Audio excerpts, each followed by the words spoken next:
when this whole lockdown started, I was feeling a little bit of pressure. I said, okay, I've got to do these 14 things and I must lose this much weight. Yeah, right. And, this and that and I'm sure that sounds familiar. So one of the things that I've been doing, especially this week and a little bit last week as well, is allowing my inner child to rule my day.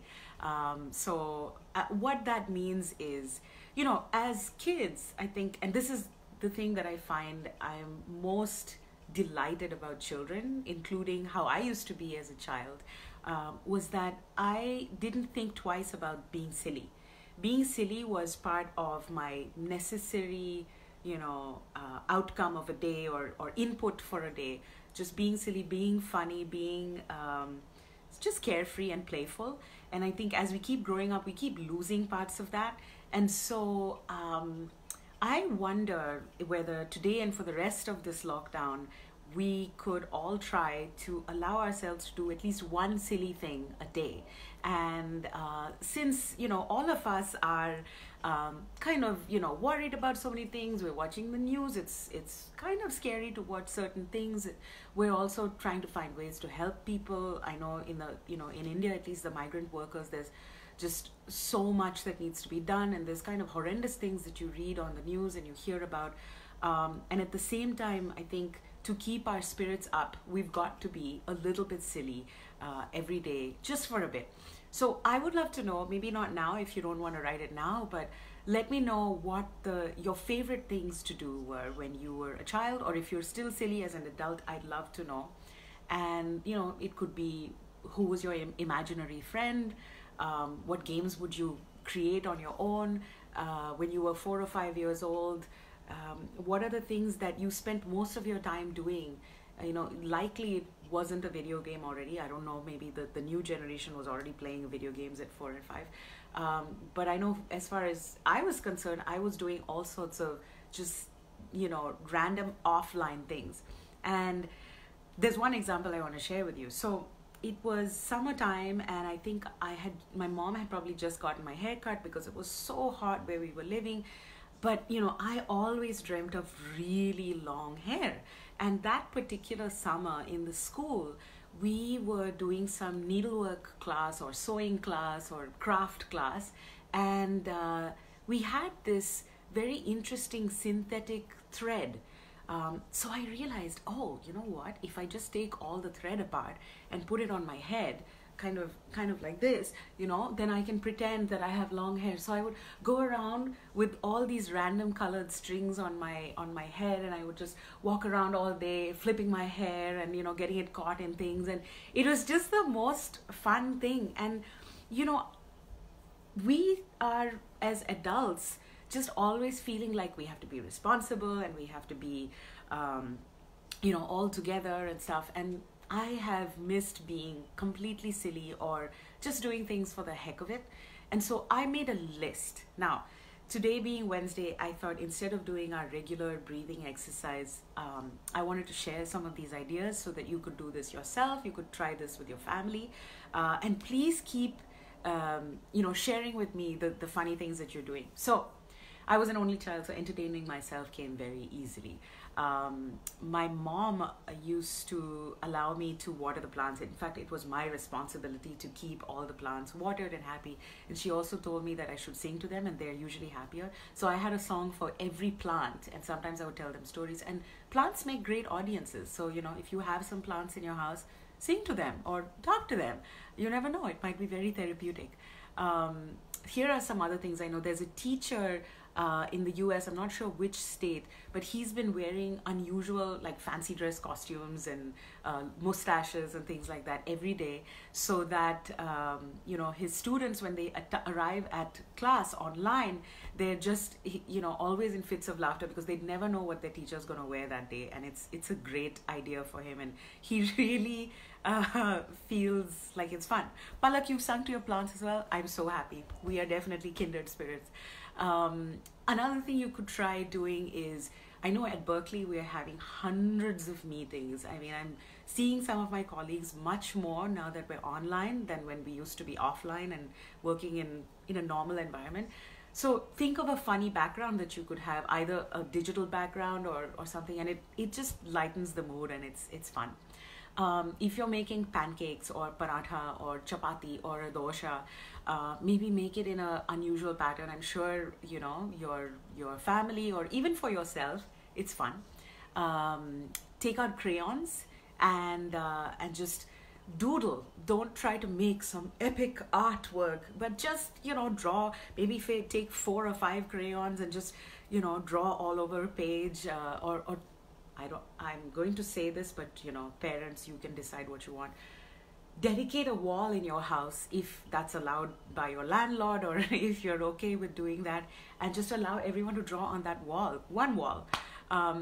Okay, E. Murphy, some of my college-aged cousins and aunts and I used to play hide and seek in the vacation house when the power went out. That's amazing. Yes, absolutely, play hide and seek. Another thing which is fun is to do like a treasure hunt.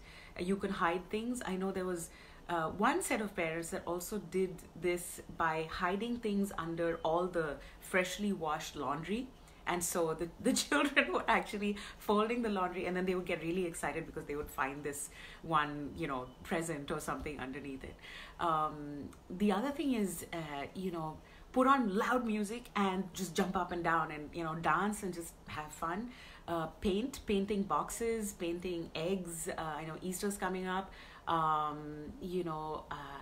Also just take out instruments that you happen to have at home and just make sound. Instead of trying to make music, just make sound, and therefore you can involve anybody in your household who's not a musician, and they can play. And I know recently in India, we all came out in our balconies and we were playing our pots and pans, but you could also have a jam session at home with all the kitchen pots and pans, and it's kind of fun to fill up glasses with different levels of water and make some music that way. And why not?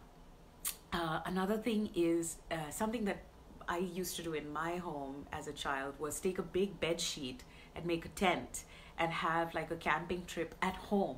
And it's really interesting. You can put some lights inside, some sparkly lights if you have it, or a little lamp, and maybe everyone has a storytelling session, or those of you who like scary stories, you could do that, or you could just tell funny stories.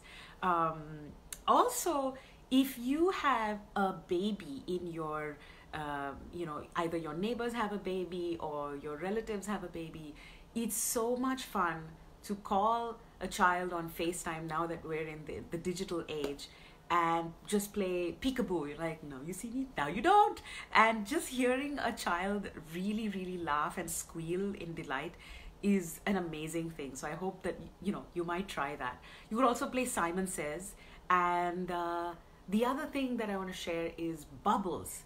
Bubbles fascinated me as a child, and either blowing bubbles like in a glass of water, just blowing and having a competition in your house who can make the loudest bubbly sound, or putting soap in water and just playing with shapes even with your fingers. I used to do that in the shower a lot, and my mother used to scream at me, like, get out of the shower, what are you doing? But oftentimes I was playing with making shapes with my hands with soap.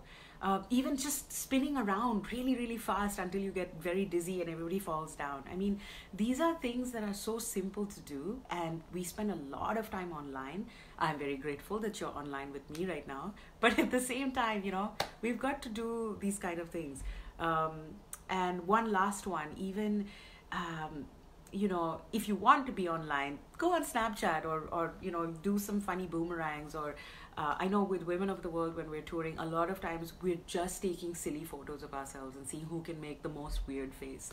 And it's so important for us, as we're being responsible, as we're being kind, as we're being just conscious and mindful, and as we're being supportive, and as we're also trying to be part of the political conversation around the world, that we also take the time to be funny and silly with ourselves, with our families. And if nothing else, call your family or call your best friend and just recount some amazing stories from the past. So yes, a fashion show, that's a great idea as well. I love that. So I hope that you have an amazing Wednesday. And to end today, It's 56, so I'm 1 minute over time. I want to do an exercise that one of my best friends Ayumi taught me. It's a very cool clapping rhythm. Claps are really good to sort of diffuse energy, break up, any sort of dead energy in a room, or also just to wake yourself up. And it's also really fun to clap with other people. So I would love for you to clap with me wherever you're tuning in from. We're going to do a cycle. It's like this. It goes 1 2 3 1 2 3 1 2 3 1.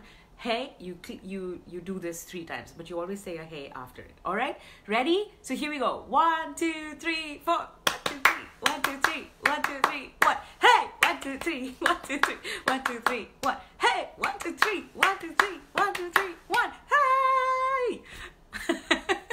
I hope you tried that, and if you didn't do it with me right now, you can replay this live at some point and clap with me. It's so much fun. We also do this in the Berkeley Indian Ensemble sometimes at the end of class, and it's just a great way to get everyone together. So wishing you a fantastic Wednesday, a very funny and a very silly Wednesday.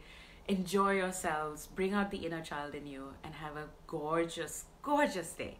Love you all. I see you tomorrow. Bye. Mwah. Bye, guys. Ciao.